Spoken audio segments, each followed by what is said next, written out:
با نام یاد خدا، عرض ادب و احترام دارم خدمت دوستان و هموطنان گرامی و کسانی که مشکل افزایش سایز دارن. دوستان، افزایش سایز اندام تناسلی آقایان 100% تضمینی با 3 عدد کرم معجزه سبز 2023 و دومین چیز مکمل گیاهی برای ساخت بافت اسفنجی در طول دوره درمان که هفته 2 بار به صورت خوراکی با آب میل میشه. و سومین چیز ورزش های مربوطه بعد از زدن کرم که تا نیم ساعت بعد ادامه پیدا کنه که ورزش ها هم بهتون آموزش داده میشه. نام ورزش ها جلکینگ، مگل و هندریکسه و دوره درمان ما 1 ماه تا 3 ماهه و ترجیحاً هر کسی میتونه 1 ماه، 2 ماه، 3 ماه رو انتخاب کنه و پکیجش رو خریداری کنه. میزان افزایش سایزمون هم 2.5 سانتیمتر طول و 1.5 سانتیمتر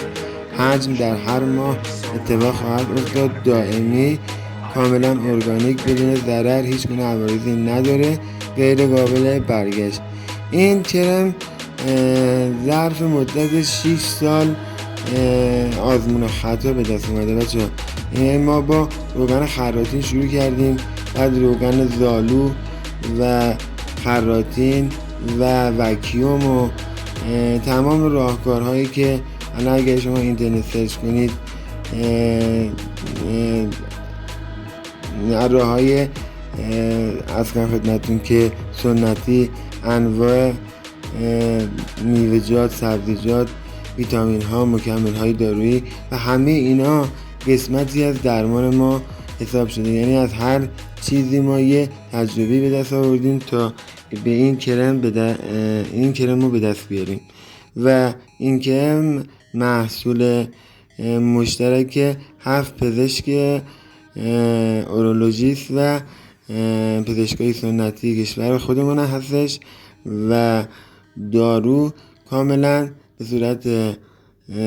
جداگانه خارج از داروخانه به فروش میرسه به خاطر مسائل مالیاتی و انحصار که از ما طلب کردن و همین دلیل ما دارو به صورت جداگانه میفروشیم و قیمتش هم قیمت کاملا منصفانه‌ایه و دوستانی هم که لازم مالی مشکل داشتن باشون راه میگم تا بتونن این درمان رو انجام بدن، چون عمل جراحی یکی از سخت‌ترین عمل‌هایی است که به نظر بنده توی تمام عمل‌ها وجود داره. عمل در آلت تناسلیه، چون عوارض بعد از اونش خیلی زیاده و بعضی اوقات باعث نوز و شلی آلت خواهد شد. پس شما این کرم رو استفاده کنید، پکیج رو، قبل از اینکه تن بدید به راهکارهای دیگه مثل عمل یا تزریق ژل یا راهکارهای دیگه که پزشکان توصیه میکنن و بعد از اون اگر نتیجه نگرفتید که مطمئنم خواهید گرفت، تن بدید به راه